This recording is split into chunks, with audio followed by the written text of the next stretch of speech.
Welcome, I'm Angela from Angela Marie Made. Today we're going to be installing a beadboard wall from floor to ceiling. In our last video, we built a wall. We framed it out. It was our very first time building a wall and we were very proud that it turned out well. And today I am super excited because we are going to be adding a beadboard wall to it. The reason I chose beadboard is I can't stand working with drywall. I despise it. Like, it is messy, it's dusty, and I really can't stand doing it inside of our house because the dust just goes everywhere. I knew that I wanted to do some sort of wall molding or wall paneling on this office wall because it's eventually going to be a built-in desk in the near future. So I knew I wanted to do either like a vertical shiplap or a beadboard. I decided that we were actually going to do vertical shiplap on the other side of the wall, and on this side, the office wall, I want to go with a really classic, beautiful floor-to-ceiling beadboard. Beadboard paneling is really affordable. You can find it at your local home improvement store. They're about $30 for one 4-foot by 8-foot panel. They come in different styles. We went with the classic and we needed to get about 3 sheets of it for our 9-foot wall. So let's get to it. Before we can put our first beadboard panel up, we have to cut a hole out of it for our wall outlet.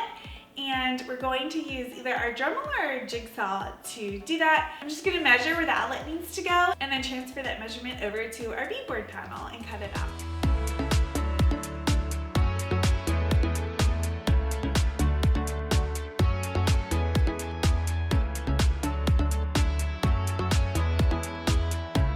We did make sure to turn the power off for unscrewing the outlet terminals. We did this so we could have a tight fit of the beadboard around the outlet. Because we don't have drywall up already, we're able to see where our studs are. We're just going to nail our beadboard into our top and bottom studs as well as our vertical studs. Most people will already have drywall up, and if that's the case, you would just use a stud finder to find out where your studs are. They're typically every 16 inches, and that's where you would nail your beadboard into. Because we're nailing into our studs and we don't have drywall, we don't need to use construction adhesive like liquid nails. Again, if you were just putting this over your drywall and you weren't able to hit very many studs with the nailer, I would recommend using liquid nails to help hold the panel in place and keep it secure. Our 8-foot tall panels were just perfect in height for our wall, and we didn't have to cut them since our crown and floor molding is going to cover any small gaps that are left. When you install your first beadboard panel, you really want to make sure that it's level.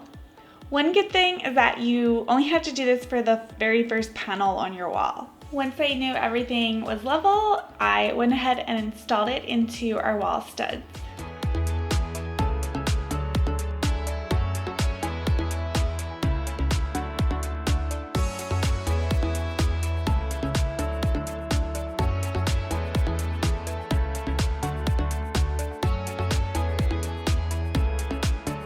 It does help to have a second person holding the wall panel while you get those first few nails in. After we installed our second wall panel, we realized that we made a mistake and we had to stop. Well, we were in such a rush to get this beadboard wall up that we made a really simple mistake. When you connect the beadboard panels, the groove edge of the new board should be flush with the straight edge of the last panel board. We made the mistake of lining up the 2 straight edges. The other side of the beadboard panel has the groove edge and it should have been flipped. Luckily, we have enough extra material to fix this, but it's definitely something to be aware of when you are installing the boards together. Also, if you have to rip cut any of the panels, make sure to cut on a groove edge so you can line it up with the straight edge. This way, when you go to caulk all the seams together, it will just blend as if it were one seamless panel and it'll look really good. We carefully removed the beadboard panel so that we could reuse it for our next panel since we only bought 3 of them and we didn't have any extra material to spare. This was really annoying, so if you do this project, make sure your beadboard panel edges are lined up properly the first time. After we had to recut the electric outlet hole again for the second panel, I made sure to install it in the proper direction.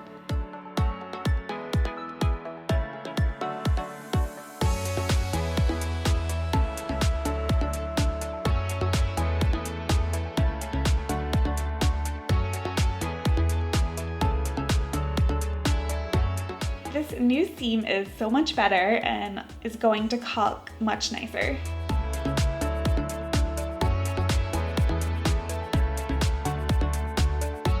Once I reached the end of the wall, I measured the width from the edge of the last beadboard panel to the wall corner and cut it to size. We did have to add some additional 2x4 support on our wall studs to make sure it was secure since it was such a small piece.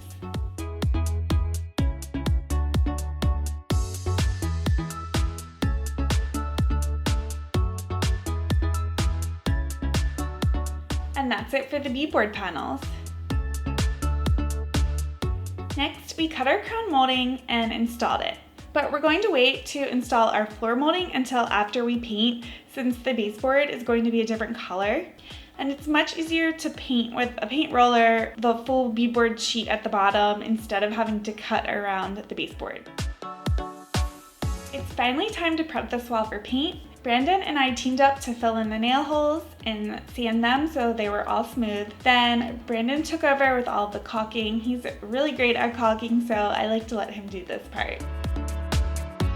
It's amazing how seamless the beadboard panels all look together after the caulk is applied.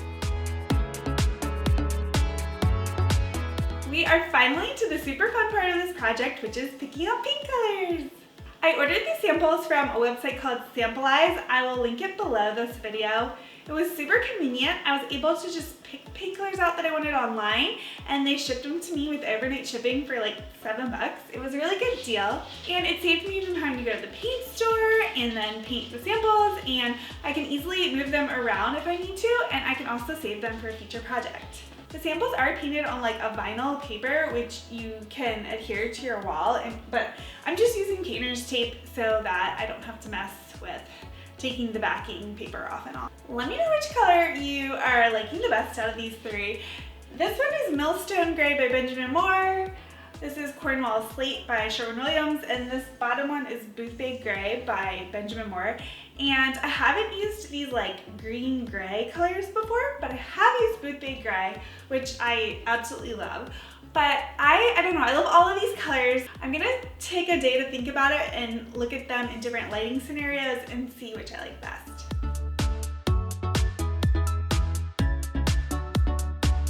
After taking a day to think about the color, I ended up choosing Cornwall Slate. It was a really tough decision, but I can always change it, right? One of the more tedious parts of installing beadboard is that for painting it, it is best to cut in all of the beadboard grooves with a paintbrush first before you roll over it. Brandon was super helpful and did all of the painting and cutting in for me.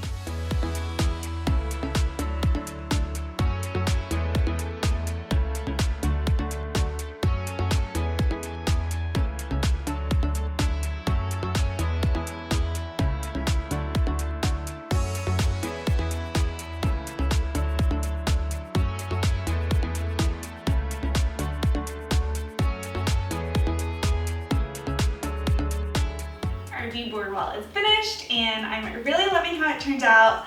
I really like the color as well. What do you all think? Let me know in the comments. Would you put floor-to-ceiling beadboard in one of your rooms for an accent wall?